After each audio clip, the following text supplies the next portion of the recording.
এ বুড়ি তুই রোদের মধ্যে এরম পড়ে আছিস কেন? তুই কি আমসত্ত্ব? হ্যাঁ, আমসত্ত্ব শুকাতে দে না এরকম করে, ও আমসত্ত্বের মতন পড়ে আছে। এখন বাজে 10টা, 10:30। ঘুমের থেকে উঠে ছাদে এসে এরকম পড়ে আছে রোদের মধ্যে। ওই দেখো ওর যে কত ঢং। শিগগির হিসু করে আয়। ওর হিসু হাগু আমার নিমন্ত্রণ করতে হবে, তারপরও করবে এসে পটি করতে। শিগগির ওখানে বসে পড় তাড়াতাড়ি।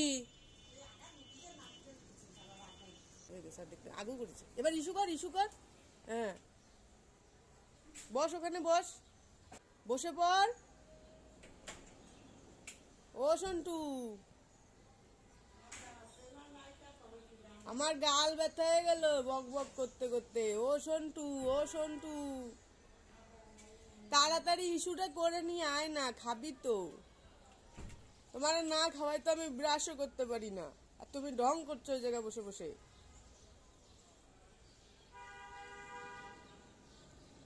ঘুমের থেকে উঠে হিসু আগু করবে, তা আমার যদি এই পরিমাণ গান করা লাগে তোর পেছনে। কোথায় যাচ্ছিস আবার গাছ দেখতে যাচ্ছে। প্রতিদিন সকালে ঘুমের থেকে উঠে এই তাল করে বেড়ায়,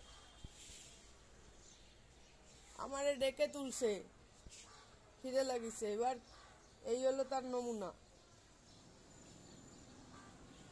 আসো না ছাদে, পরে মর্নিং ওয়াক করো, আসো।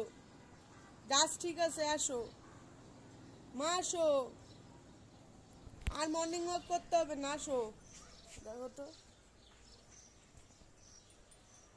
আসো। গাছ সবাই ঠিক আছে মা, ঝাড়ুর মধ্যে যায় না, আসো মা, আসো। ভালো তো, কথা শুনে কত। আমি জল দেবো, আমি ইস্যুতে জল এখনই দেবো, আমি এখনই জল দেবো। চলো হ্যাঁ, চল। তো দুষ্টু রে বাবা, ঘুমেতে উঠে শুরু হয় দুষ্টুমি, আর চলতে থাকে। হয়েছে এবার ওখানে বসো, আমি খাবার দিচ্ছি। বসো। আপনারা না খেয়ে খাওয়াই, আমি তো দাঁত ব্রাশও করতে পারি না, আর তুমি দেখো ঘুরেই যাচ্ছে। আর কতবার ঘুরবে?